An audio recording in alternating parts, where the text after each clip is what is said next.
अस्सलाम वालेकुम व्यूअर्स, मैं हूँ फ़िज़ा और ये है खाना पकाना। आज मैं आपके लिए नमक पारे बनाने की रेसिपी लाई हूँ। नमक पारे बहुत ही आसान है, बस थोड़ी सी इसकी मेजरमेंट का ख्याल रखना पड़ता है। जो चीज़ें जिस तरह है वैसे ही डालनी है, तो ये नमक पारे बहुत ही ज़्यादा टेस्टी बनते हैं। तो चलिए मैं आपको बताती हूँ कि मैंने ये कैसे बनाए।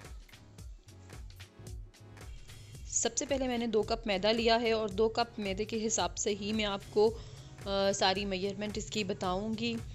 तो इसमें हमने तकरीबन 3 टेबल स्पून घी का शामिल करना है। ऑयल नहीं इसमें शामिल करना, आपने इसमें घी ही शामिल करना है। इसी से वो जो क्रिस्पी से बनते हैं वो घी से ही बनेंगे आपके। और इसके साथ इसमें हाफ़ टी स्पून नमक चाय का, नमक आप अपने टेस्ट के हिसाब से भी ले सकते हैं। और इसके बाद अपने मैदे और घी को अच्छे से मिक्स करना है ताकि जो मैदा और घी है वो एक जान हो जाए। इसमें छोटी छोटी सी वो गुठलियाँ सी बन जाएंगी, बिल्कुल आपने वही करना है। ये देखिए मैं इसको मिक्स कर रही हूँ और मैं आपको दिखाती हूँ कि किस तरह इसमें ना बिल्कुल ये जो मैदा है वो गीला गीला सा हो जाएगा। ये देखिए। इसके बाद इसमें 1 टेबल स्पून ज़ीरा भुना हुआ डालना है आपने। इसको पहले से भून के आप रख लें ज़ीरे को, और तवे पे हल्का सा भून के फिर आपने मैदे में से शामिल करना है।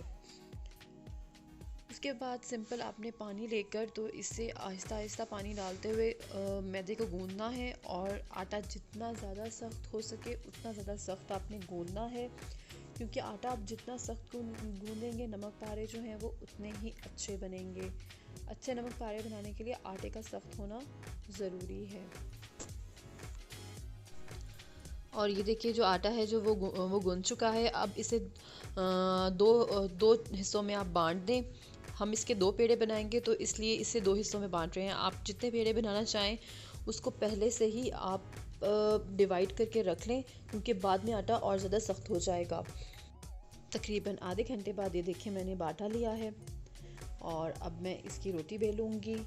और रोटी आपने जितनी पतली हो सके उतनी पतली रोटी बेलनी है, क्योंकि अगर आप रोटी मोटी बेलेंगे तो नमक पारे जो हैं वो मोटे बनेंगे और वो फूलेंगे नहीं, क्रिस्पी क्रिस्पी नहीं बनेंगे, अंदर से कच्चा रह जाएगा। सो आपने रोटी जो है वो पतली बेलनी है और इस तरह उसे कट्स लगाने हैं, पहले सीधे फिर थोड़े से टेढ़े करके। इस तरह ये नमक पारों की शेप में बिल्कुल परफेक्ट आएंगे। और कट लगाने के बाद आपने इसको सिंपल एक एक करके निकाल लेना है, क्योंकि ये एक दूसरे के साथ चिपके होंगे। तो आपने इसे एक एक निकाल के तो गर्म ऑयल में सिंपल इसे डाल के तो फ्राई कर लेना है। जितनी पतली आपकी रोटी होगी उतने अच्छे आपके नमक पारे बनेंगे।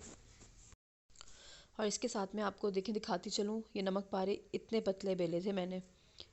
और इतने पतले बेलने के बाद आप इसे फ्राई करें, ब्राउन होने के बाद आप इसे निकाल लें। देखें फूले हुए कितने क्रिस्पी मज़े के बने हैं ये सिर्फ़ और सिर्फ रोटी पतली रखने की वजह से। और ये देखिए जो हमारे नमक पारे हैं वो बिल्कुल तैयार हो चुके हैं। आप ये देखेंगे कितने क्रिस्पी कितने मज़े के बने हैं ये।